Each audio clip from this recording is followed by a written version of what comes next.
Holly, you're good to go. Thank you. Good morning, everybody, and thank you for your patience this morning. I would like to call the meeting to order. It is now 9:13. Stephanie, will you please take attendance?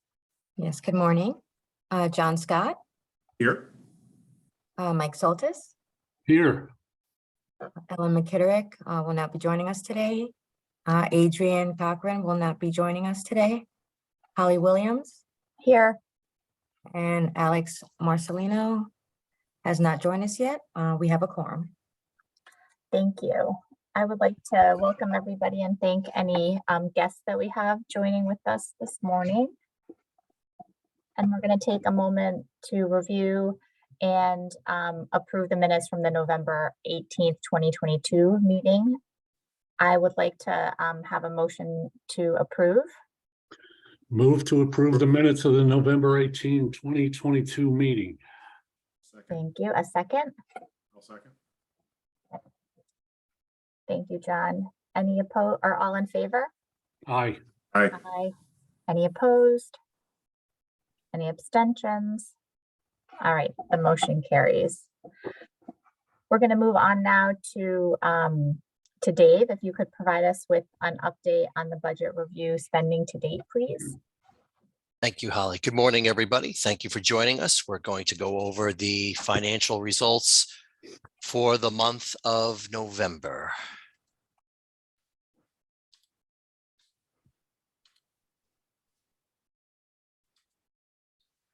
Can you all see my screen? Yes. Yes. Yes. Yes. Okay, fantastic. So for the month of November, the authority spent almost $819,000. Of those expenditures, the significant ones were payroll and related expenses of $506,000, contact center for $125,000. Our outreach efforts cost us $97,000 this month, and IT support was $64,000. We were ahead of budget by $655,000 for the month of November. To date, we are ahead of budget by over $3.3 million with a net amount of $5.6 million year to date through November. That was our operating budget. Looking at our bond money, we spent $327,000 this month, primarily on the fund recovery project. Again, we are still ahead of budget, but we do anticipate most of that will be a timing difference. Same goes for year to date. We are $2.9 million, but we do anticipate spending more money on the projects we're working on, which include fund recovery, claim integration and security, and the website redesign and platform. Those are the three significant projects we're using bond funds for right now. And we have used over $11.7 million out of the $16 million allocated. So we still have almost $4.3 million of bond funds remaining to be used. Moving on to our contribution budget, our total net income less expenses was a decrease of $22 million. That was better than the $38 million we had budgeted. So we are ahead of budget by $16 million. That's primarily driven by the lower than budgeted benefit payments that we had by almost $14.7 million. Benefits paid was about $22.7 million this month. That's been running to the trend lately of about $5.7 million a week. No big variation there. Our contributions for the month were almost $1.1 million, lower than we budgeted by about $250,000, but that was more than offset by the investment income we made of $1.4 million, which is north of 3% right now and approaching 4% in the short-term investment fund. Year to date, it's a similar story. We have a net effect to the contribution fund year to date of $75.7 million. That's better than budget by $66.2 million. And again, the primary driver of that is the positive variance in benefits paid. The contribution fund at the end of November was over $458 million. To date, from inception, we've had over $727 million of contribution revenue, and we've had over $219 million of benefits paid through the month of November. Taking a look at our balance sheet briefly, no really great big variations there. Our largest asset continues to be the short-term investment fund of almost $446 million in there. We still have funds in our operating fund of $13 million. The bond funds I mentioned before are $4.3 million. The seed funds were paid off in October, so we don't have that anymore. And the bond fund payable is at $16 million. So no change there. Looking ahead of where we project to be by the end of the fiscal year, our budgeted operating income was at almost $3 million. We project that it'll be at $5.3 million. That's a positive variance of 2.3. We did do some updates to that was better than the positive variance we had last month. And the biggest driver of that was payroll and related expenses. Some positions that we have budgeted for are starting later than we had budgeted for or projected last month. So that is what is creating the biggest driver of the positive variance. For the contribution budget, not a lot of change there at all in terms of where we expect to be this year. So we're still projecting a $55 million positive variance by June 30, which will be about almost $110 million better than budget. That's where we expect to be right now, and also where our actuaries expect us to be. We do, as you know, we do get quarterly updates from them. So when we talk to them next for the next update, we'll be refining this projection as well with them. That's where we are as of November. Does anybody have any questions? Dave, this is Mike. Good morning. I just Good have morning. one quick question. Yes, sir. Do we have any anticipated uses for more bond funds in the near term? I know we have about 4 million authorized but unused. Do we anticipate using that soon? Yes, we do intend to use that $4.2 million. There's still more work to be done on fund recovery. We'll be talking about that in a few minutes. Let me go back to that page.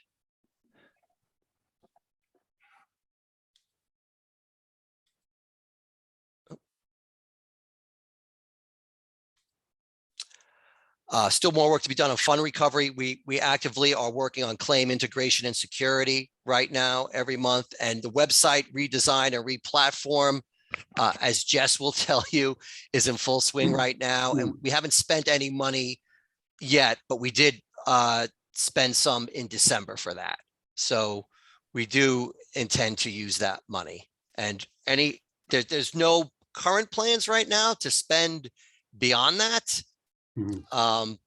But we are assessing where we are right now and any other needs that the authority may need. So nothing firm yet. But Okay. I certainly don't anticipate going through the whole 50 million that's been authorized for the authority anytime soon. All right, thank you. You're welcome. Anybody else? So do you want to segue into the fund recovery update? Since I didn't see any. Oh, sure. I will do that. So this morning, we are joined by Jessica Vargas, queen of all outreach and marketing. I'm not sure what your official title is, Jess, but I would really like to change it to that if that's acceptable.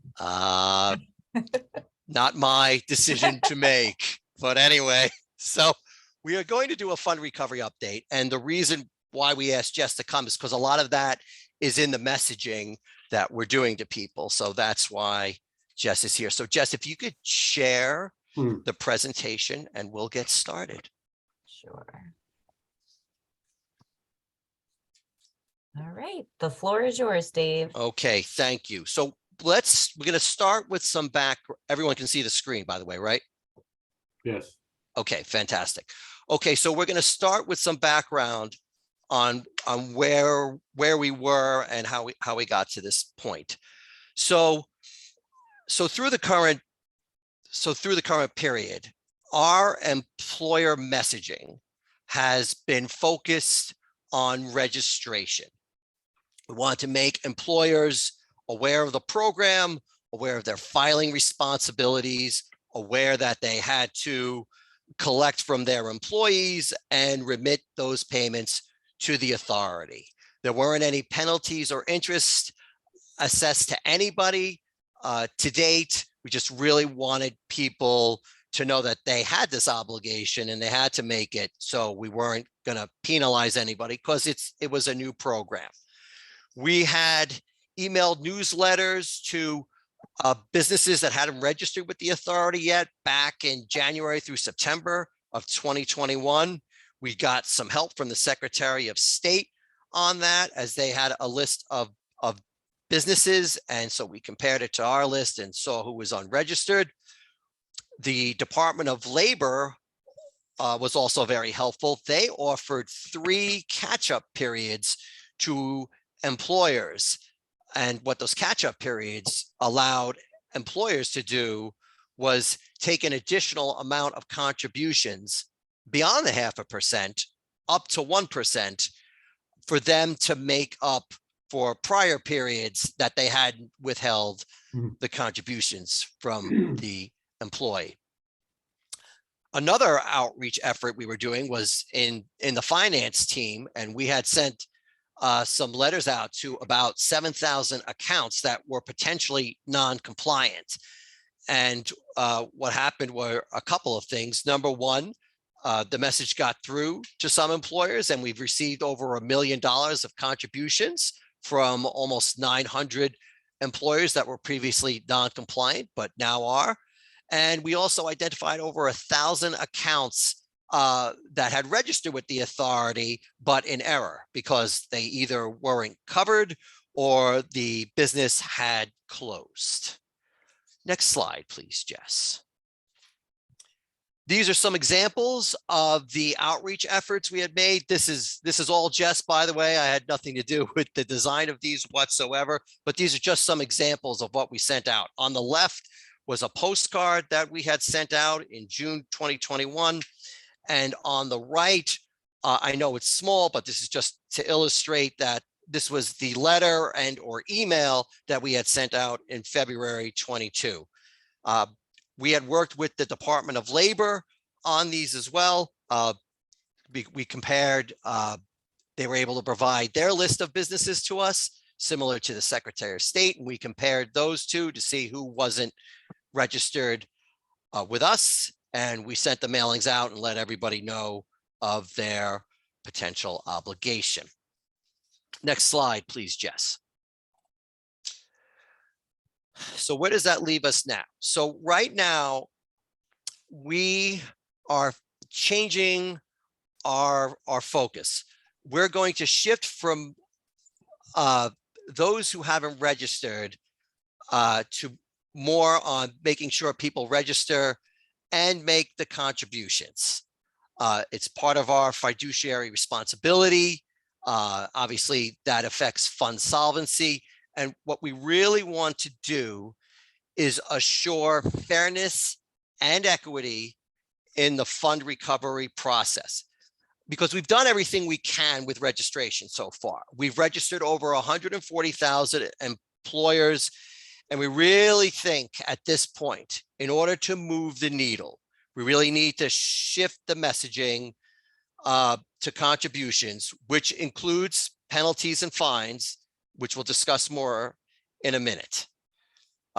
So we feel that a combination of the refined messaging, along with a new approach and system that incorporates better technology, more accurate information, and a consistent methodology to fund recovery will achieve the results we're looking for.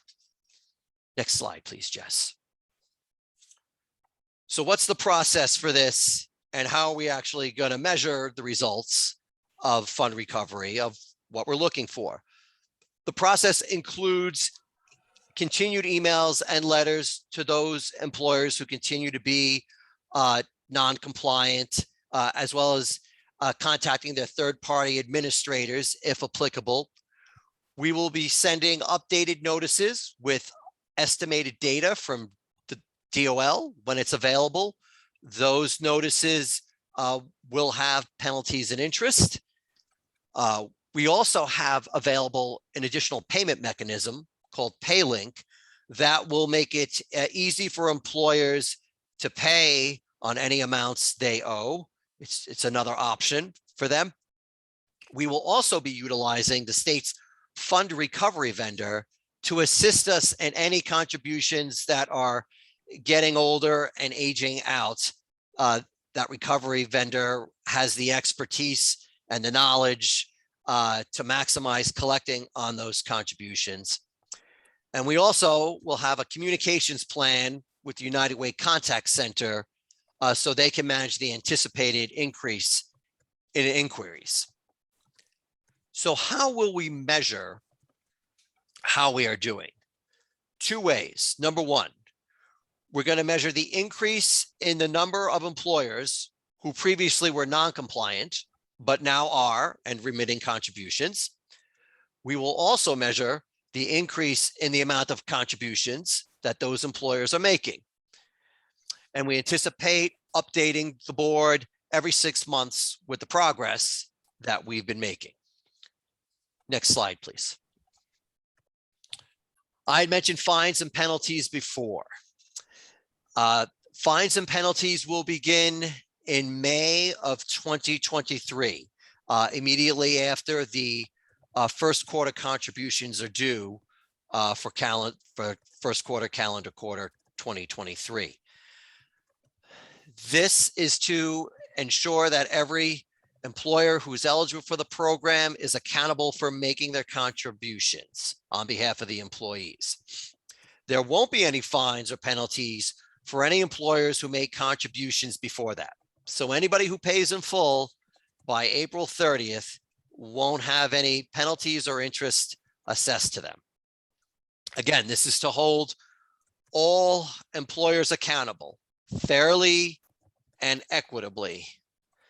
As of now, we estimate that our follow-up will be with about 6,000 accounts with an estimated $4 to $6 million in contributions potentially coming to the fund.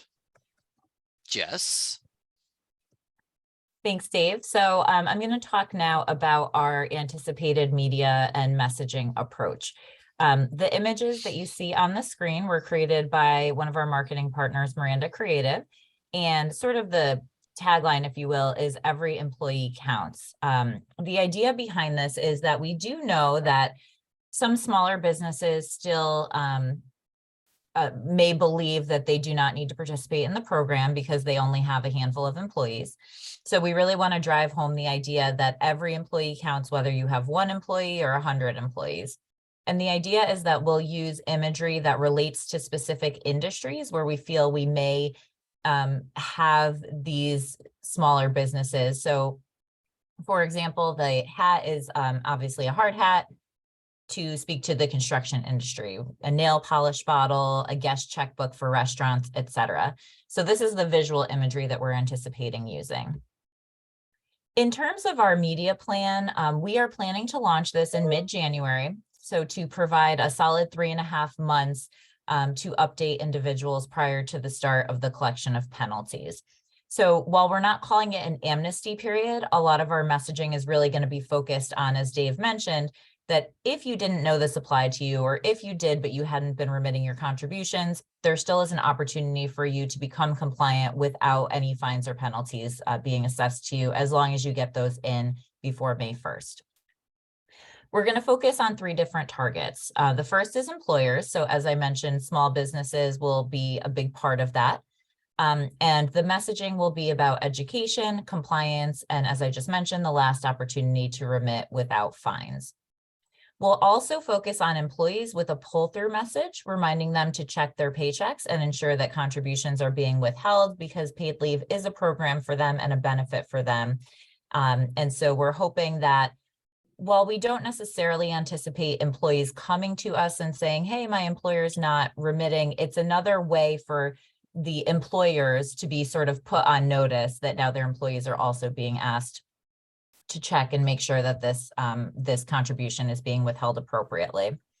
And then the third audience is payroll providers, and we're planning to do this through employer pull-through messaging. The message there will be for employers to double check their payroll. Even if they use a payroll provider, they are ultimately responsible. The business is ultimately responsible for making those contributions. So we want to encourage them to audit their payroll company and make sure that those contributions are being withheld and remitted appropriately. We also will be creating some flyers and emails to provide to the NPRC so that they can pass that to their clients. That way the message is coming from us, because we know that many times the payroll providers don't want to be sort of the bad news messengers, right? So not that this is bad news, but we're going to give them resources to be able to provide to the clients that will enforce this idea that it's your responsibility ultimately to make sure that you're being compliant. In terms of the different channels that we're planning on to get this message across, there will be a heavy focus on digital, because digital allows us to really target very specifically and also to really track the success of our efforts. So this will include a Google AdWords campaign, YouTube videos, programmatic display, which are the display ads that would show up across various websites where particular users are going when they're online. Social, which would include Meta, Facebook and Instagram, LinkedIn, TikTok. We'll also employ email campaigns and partner with chambers of commerce and trade associations to get our messages into their newsletters, in addition to, of course, our own email database. We'll do some mailers to CPAs and small bank loan officers. We'll have direct mail to payroll providers, and we'll also make use of our radio messaging and place some ads in the business journals as well. Jacqueline is also working on legislative outreach regarding not only this effort, but also just general outreach to the legislature, because we do have so many newly elected officials.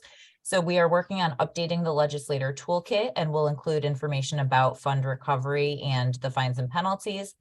We're also working on letters to the newly elected legislators, and she is in the process of setting up briefings with all the caucuses as well. So we know we gave you a lot of information. We wanted to leave you with a few key takeaways.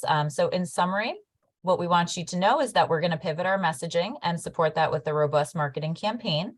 So as Dave said, instead of just focusing on the registration part, we're going to add a little bit of teeth to the message with the introduction of the fines and penalties.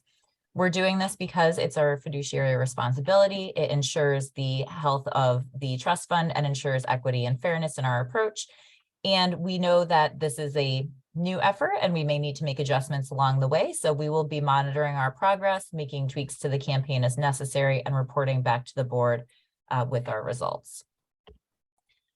And with that, we'd like to open it up for your feedback and suggestions. Anything you saw that you think we could improve upon, or any other ideas for outreach that we can implement in addition.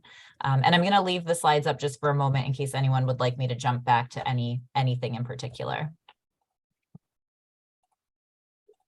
Well, I have a few questions, if I may. Of course. And changing the messaging sounds terrific. It sounds like it's the right time to do that. So there was a slide, and I think it said you've identified 7,000 non-compliant employers, and then we collected a million plus from 900. Are those numbers about right? Yeah, right. Yeah, it was 7,000 accounts that were potentially non-compliant, like they were registered and we Right. hadn't received any contributions. So All right, so this pivot is really focused on those roughly 6,000 non-compliant accounts, right? that's fair. Yes. Have we, I'm just curious, my gut wants to tell me these are small employers who don't pay a lot of attention, perhaps to legal compliance, don't have an HR department, don't have in-house counsel. Do we have any sense for what the profile of those 6,000 roughly non-compliant employers are? We do agree with you, Mike, that we suspect they are smaller employers, because you're right. The larger employers have the resource. A lot of them use third-party administrators who, they pay them to know the rules. So they are smaller employers, and part of the outreach efforts will be to try and get the message to those smaller employers and focus on that. And it's harder as we go along. And I see Andrea's hand up, so I think she wants to mention something. All right, Dave, we work as a team. So Mike, we do have a report. It's a pretty comprehensive report of those 7,000, I guess we should say, potentially non-compliant accounts. Let me lower my hand. And we can use that report to sort them geographically by how much we think they owe based on DOL data that we have and in their industry. So we do that, and that number, that 7,000 down is down from tens of thousands that we had probably a year to a year and a half ago. So we continue to work to lower that number, but we do have a lot of detail around that. And actually, Walter, who works on our team, is the one that has all of the details around those accounts. So if you would like some more detail about who they are, just very generally, what categories they're in, we can have Walter just put something very general together and send it out to the committee so you can have a better sense of who would be targeted by this. But the report, as you can imagine, is pretty long. Well, sure. So we'll categorize that for you. Yeah, and I don't really need that. I was just wondering, it would seem to me they would be these smaller ones, but kind of that They leads are. to my next question, which is, you've obviously concluded that it's better to have broad messaging, and there was a whole list of places where we're going to advertise, rather than I'll use picking up the phone and calling or reaching out to these 6,000 individual accounts. I mean, whatever time and money is involved on the broader basis, we've obviously concluded it's not realistic to reach out to these individual accounts. I think that's true. We've made I think what is just a practical decision based on the resources that we have available as to what we think would be the most effective way to reach these accounts. We're also doing that in conjunction with data that we get from the Department of Labor and the Department of Revenue Services that helps us to do some comparisons, because although we may have let's say a broader set, that data helps us to narrow the set so we can tell whether or not the business is still a going concern, whether they've registered and they don't have any employees, whether their third-party administrator has registered them and they're not a covered employer. So we're constantly getting that data and trying to refine that list. But that 1.1 million in contributions that you see there, that's a result of sending, I forgot how many, maybe Jessica will remember, how many letters or postcards that you saw earlier in the presentation. They're actually very effective. And sometimes we get messages back that say, I'm not covered by this. Why are you people bothering me? And that's fine, because that allows us to take them off the list. But as you can see, we also get a number of people that say, okay, you're right, I haven't paid anything and I should be compliant. And we've collected over $1 million. So we want to try this first.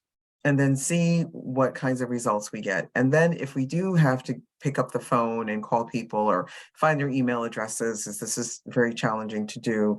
And we get a lot of support from DRS that gives us lots of ideas on how to do this, then we'll figure out what the next step is. But because we've had such success with the mailing and the communication, we feel like it's the best way to get to that many employers and then see what level of compliance we get and then figure out what we need to do from there. Okay. Have we, I'm just curious, have we received any claims from employees of non-compliant employers? Yes, we have. All right, so that's a good way to find them. It is. And so, we have an agreement with AFLAC that we would like them, I should phrase it differently. We have a request that we would like them to capture that data for us, but they don't necessarily have an automated way of doing that. Mhm. So one of the things that we were going to do, if I was going to stay, is to try to make that more what we were going to do, is to make that part of the intake so we could know whether or not they're filing a claim and whether or not their employer is registered. But they also have some electronic means where they determine eligibility. And sometimes they'll find whether or not an employer is in our database or is in DOL. So we have different ways that we can identify employers that haven't registered. But because there's no correlation between a registered employer and contributions and access to benefits, the pull through that Jessica was talking about before is one of the ways we want to try to get to that, in addition to what we're already doing, to try to identify more employers. Erin? Thank you, Andrea. I also just wanted to point out that a new business is being created every day. And so part of the purpose for that broader outreach is to put everybody on notice, not just the ones we've identified, but everybody, that they still need to continue to make the contributions and to make people aware that we are moving into the penalty phase. So we want to make sure that that message is distributed as broadly as possible for the future. Okay. One more question, if I may. Sure. As a practical matter, how do we enforce these penalties? I mean, we send them a notice, you owe us money. It'd be great, we have country has a wonderful tradition of voluntary compliance. But if they don't pay the penalties, then how do we enforce that? What's our next step? Dave, I can answer that if you like, but maybe you want to talk about working with the fund recovery entity that we'll be working with the state. So if after everything we've done, Mike, and they haven't paid, then we would send them to a third-party fund recovery vendor that the state uses. So they would be very familiar with state business already. And so they know the rules, they know what they can do. We would be working with them because we want it framed a certain way. We don't really want to send a message out that's overly harsh or anything like that, but they still owe the contribution. So we want them to actively follow up on that. And they just have the expertise there that we don't. So if all else fails, we'll send it off to them. All right. So the state has a collection agency, basically. Yeah, actually, they're going to have 3. So we'll be talking to them and seeing which one is the best fit for us, and then work with them. All right. Thank you. I don't You're have welcome. any further questions. Okay. Thank you, Mike. I have a couple of questions. I just happened, I helped my nephew run his hair salon finances. And so I'm actually logged into My Connect CT. I just paid his sales tax. I don't see in the My Connect CT links, unless I'm totally being blind here, to having to register or pay for paid leave. Now, I know I registered him because it's a deduction out of our QuickBooks, but how does someone, if someone is registering their business, doing like the sales tax and the Connecticut withholding and all that stuff in MyConnect CT, what reference point would indicate to them that they also need to register for paid leave? And if it's not in MyConnect CT, why isn't it in MyConnect CT? Okay, so that last part of the question is much more complicated. Well, I'm just thinking if people aren't registering it, I'm sure it's a political question, right? Exactly, right. Erin, did you want to take that? Certainly. So the good news is that we are prominently featured on business.ct.gov, which is the new name for what used to be called Business One Stop. So there is a statewide push to have every business connect through business.ct.gov. It's going to be that home for all of your interactions with the state. However, the Department of Revenue Services had engaged on their own upgrade of their systems before business.ct.gov kind of went live, and so they are still separate. So the MyConnect CT is really specific just to your DRS, your Department of Revenue Services obligations. It's we can't get into the kind of machinations of that website to insert ourselves there. We can continue working with DRS to kind of cross publicize, but we are very happy that with the business.ct.gov, we're very prominent in terms of the obligation to register with us. So that's something that we are leaning into. And I think actually Holly may know, or we can check with our friends at DAS. I know that the goal of kind of connecting all of those disparate parts is part of the state's longer term strategy for business.ct.gov. Yeah, that's correct. The goal is for it to be a one-stop shop for anybody who interfaces with any segment of state government. But I do think that since it's being raised in this context, we can flag it for Mark Raymond over at DAS just so that it stays as part of the project plan and it doesn't get lost in that conversation. So I can elevate that up on his to-do list, so to speak. Thank you. That was my question.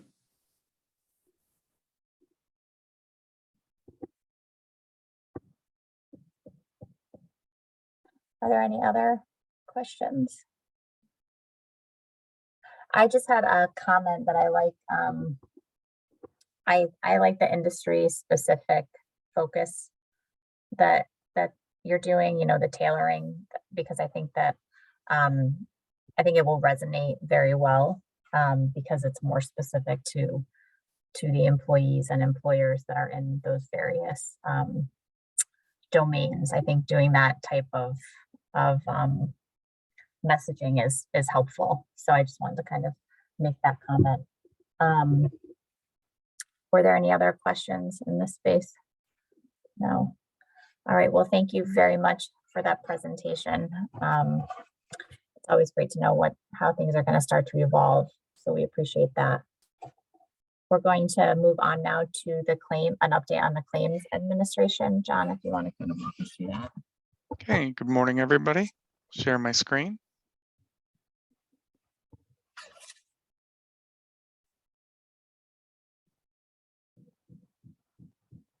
We can see your screen, John. Okay, thank you. And claims update for December 16th. Okay, so total claims filed as of 12/13 is 93,667. And claims in for November was 7,600. Excuse me. Claims in for November was 7,371, and currently through the 13th of December, 3,358. Okay, and claims received status, all approved claims 53,840 at 58%. All denied claims at 27,738, total of 30%. Pending claims at 6,688, 7% of claims. And those statistics excluding 6,663 COVID claims. We have approved claims at 52,765, and that comes to a 61% approval rate when we exclude the COVID claims, and denied claims drops to 22,054, a 25% denial rate excluding COVID claims. And claims by reason, similar trends here. This is through the end of November, and you can see that these trends remain relatively similar here, with employees' own illness or injury, pregnancy, childbirth, and bonding, and then followed by care of a family member and the other categories of claims, and significantly lower numbers here, which are in the table. Okay, demographics, claims by age group, again, the 26 to 41 cumulatively is by far the largest category, followed by the 42 to 57 and 58 to 76. And then again, the claims by gender, the trend is almost 2 to 1 female to male claims. And that's remained consistent throughout. Claims by age group and leave reason. Again, you can see similar information here, broken out by age and leave reason. And looking at the own injury and illness, largest category, and age group of 26 to 41 being the largest component of claims there, followed by the bonding and pregnancy and childbirth, and the 42 to 57 and the 58 to 76.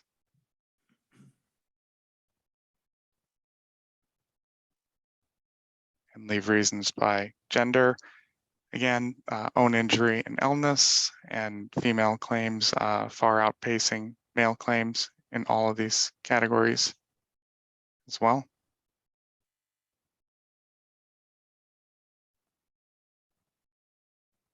And cumulative claims by continuous, intermittent, and reduced schedule. And continuous by far is the largest category at 91%, followed by intermittent at 8% and reduced schedule at 1%.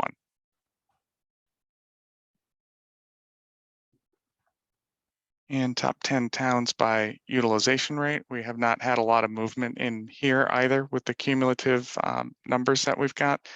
And again, Canaan is sitting atop the pack here, and a mix of both rural, urban, and suburban. Bristol has moved up the list a bit, and New Britain has entered the list at the bottom as well, but you can also see East Hartford and Plainville and some other towns of various sizes, Meriden in the middle of the pack there as well. Okay, and unapproved insights, you can see the percentages of approved leaves by leave reason. And again, the employee own illness is the largest at 43%. The bonding and pregnancy, bonding at 29 and pregnancy at 18. And cumulatively, that's almost 48% of total approved claims between the bonding and pregnancy. And then care of family member at a lower rate there.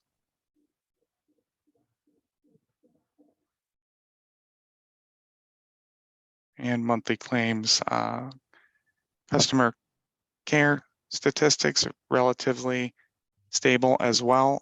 There has been a noticeable downturn here that has kind of leveled off a bit for September, October, and November with the call volume. And we believe that that is correlated to the fact that Aflac's callback timeframes have improved dramatically. They've about 80% of their callback requests are now being handled within 2 days. And on the messaging side, which doesn't show here, about 80% of the messaging is being returned within 3 days, business days. And then you've got hold and handle times over here, which again have been relatively stable.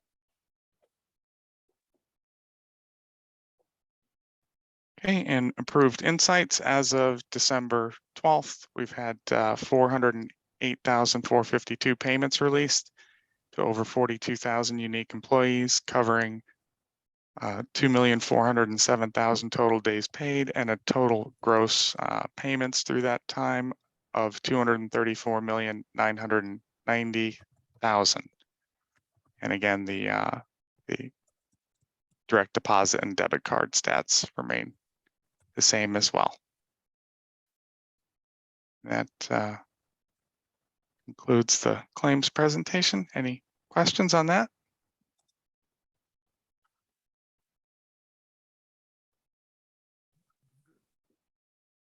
You're muted, Mike. I have a few questions. Thank you, John, for the presentation. Sure. One is maybe a silly question. So we see this slide every month on the towns that are have the most frequency. And I always shake my head and don't understand that, but why that is. But sometimes I think about the towns, one would assume the frequency should be relatively the same over all towns, roughly, right? And I think about the towns who are on the lowest part of that analysis and wonder if there's, if my logic is correct, that perhaps we should be spending more time. I attribute that to them having less familiarity with the program than the towns that are on your chart. Rightly or wrongly, that could be wrong. But I wonder, do we spend any time thinking about how do we reach the employees in the towns with the lowest percentage of claims? Is that a worthwhile effort at all? I mean, I could be totally off base with that analysis. No, you're not totally off base. So we have spent, and I think Jessica's probably the better person to answer this question. We have spent a lot of time analyzing the data around who's applying for paid leave, what the demographics are of those that are applying for the benefit, where they live, how much they make. Because you can see when you look at particularly at this slide, you've got, I would say, relatively smaller numbers of employees receiving the $234 million. And that lets us know that it's probably higher wage earners that are applying, as opposed to having a sort of a larger pocket of lower wage earners who might be working multiple jobs. They might not be aware of the program. So we've done a lot of messaging and targeting in that area. But what we've also discovered is in some of the places where people aren't using it, some have determined that they don't want to use it. And some of them also are places where they may have a second home in that area, and they have more proximity to New York than they do to Connecticut. So in having done a lot of push in messaging in those specific areas, we're not even really seeing any movement there. So we assumed the same thing, but it turned out that that's not necessarily true. But Jess, forgive me if I've misspoken or overstated it, or No, not at all. That's exactly, what I was going to say, Mike, is that we have done some specific outreach to those lower towns, lower utilization towns, which are primarily Litchfield and Fairfield counties. And with the exception of like Bridgeport, Norwalk, Stamford, the bigger cities, the outreach we've done there hasn't really moved the needle for the reasons Andrea stated. They tend to be more affluent towns. The individuals are more likely to be in white collar professions where they have access to, some length of fully paid leave through their company, and or in many of those towns, they could be commuting into New York or working for a New York employer, and therefore they're not eligible. So yeah, we were hoping to see a jump when we did that outreach, but the fact that we did not has led us to those conclusions that I just mentioned. All right, thanks. It's just remarkable how steady that chart that John puts up there has remained. You know, it's just incredible. But okay, We're- thank you. We're still not sure what's going on in Canaan, but Yeah. Can you show that slide again, though? sure.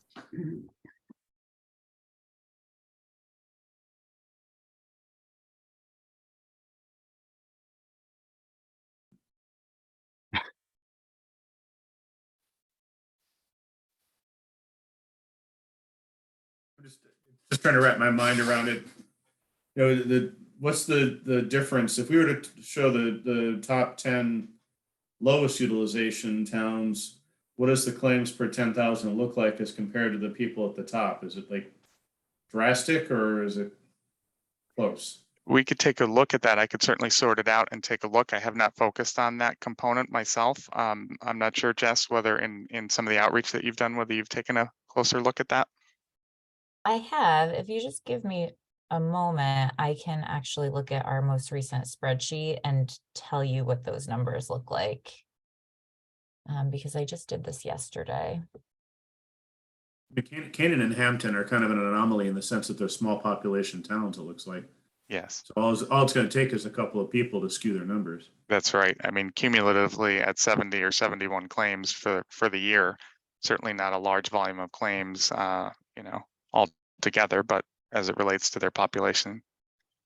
So the towns that fall in like the bottom 10, their utilization per 10,000 residents is, I'll say the lowest one is really low.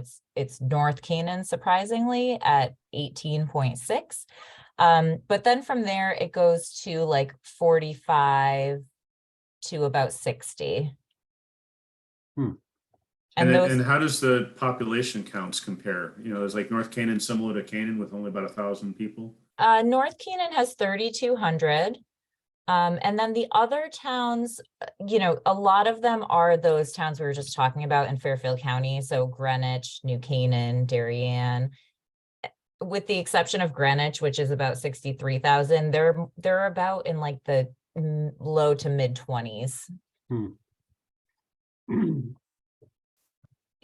I feel like it's the kind of thing that you could look at and sort and resort in a million different ways. And it's a really interesting.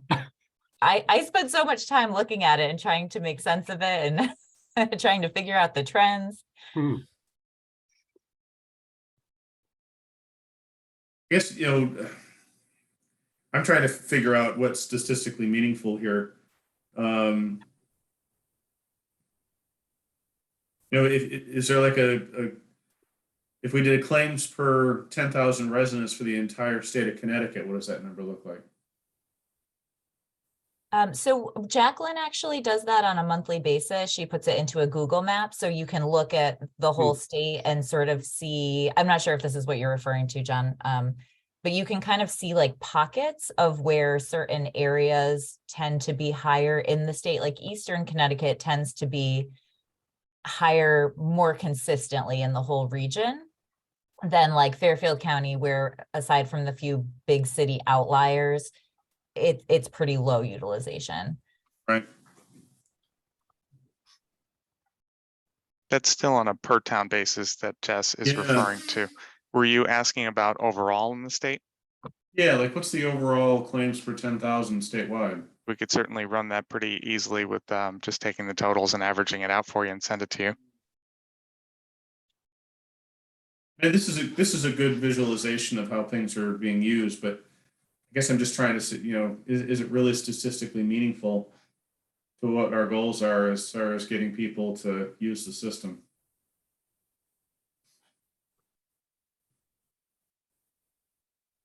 Yeah, I think it's true, Jenna. We're always asking ourselves the same question, which is why we've got so much data that we're always running.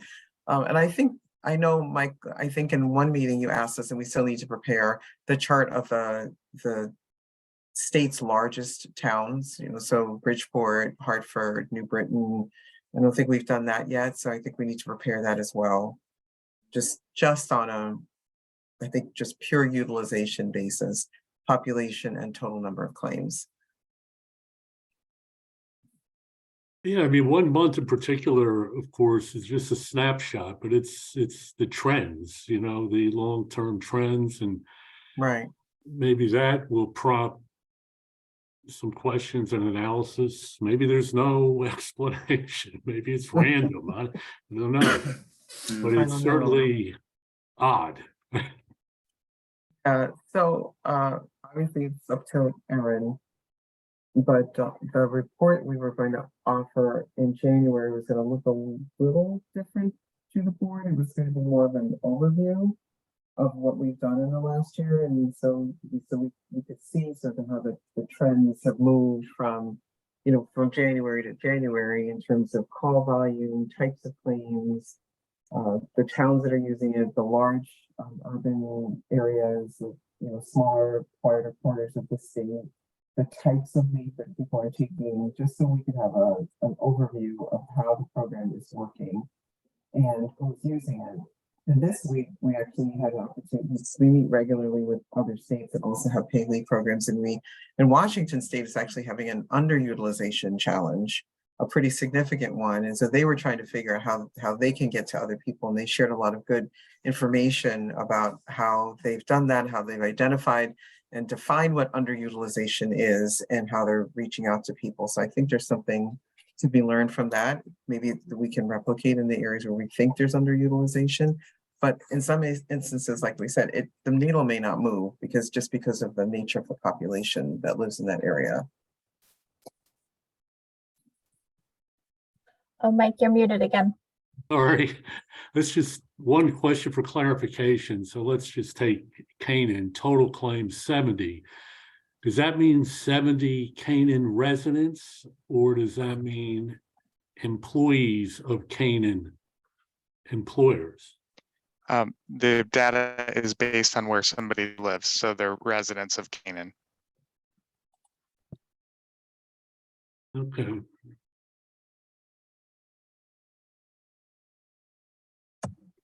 All right, thank you.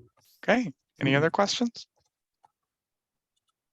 I have one last question with regards to claims data, and I think I asked this before, and I don't recall what the response was, but is it possible to see? Well, intuitively, it must be possible given the prior conversation, but kind of how the claims, what the distribution is over various industries.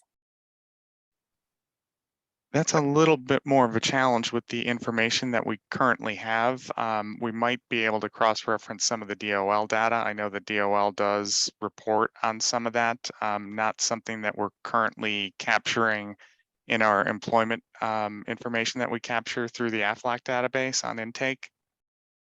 Okay. I think it would just be interesting to see. I think that would add another dimension to kind of what you're seeing in some of the claims data. And it'd be interesting to see, how it crosses industries and various types of employers. But I appreciate your response to that. Somewhat anecdotally, some of the larger healthcare entities that seem to have a large segment of female employees that are in childbearing age, there's certainly been a significant number of pregnancy bonding claims and things of that nature from some of the larger healthcare entities. Interesting. All right. Okay. Okay. Thank you. That's helpful. Okay. Are there any further questions on the claims update? I'm all set, thank you. Okay. Thank you. I'll stop sharing. Thank you. Is there any old business? No. Any new business? All right. So may I have a motion to adjourn? Motion to adjourn? Move to adjourn. Thank you. And a second? Which one did you recognize? My last finance meeting. Bye, everybody. I know. Andrea. Yeah. So I guess we're all in favor of adjourning. Aye. Aye, yeah. All right. Well, have a happy and healthy rest of 2022. Andrea, thank you for joining us this morning. And I hope everybody has a good rest of a rainy day. Hope your new finance committee meetings are just as fun. It might be, the financials might be a little bit more complex. Yeah, I get that I would sense. think. I'll endeavor to keep a balance and meet your goal, John. All right, have a good day, everybody. Bye, Bye, everybody. thank you. Bye. Happy I didn't holidays. call the time. Sorry, so the time for the record is 10:13, an hour on the dot. Great. Thanks, everyone. Bye. Thanks. Bye, everybody. Have a good holiday. You too.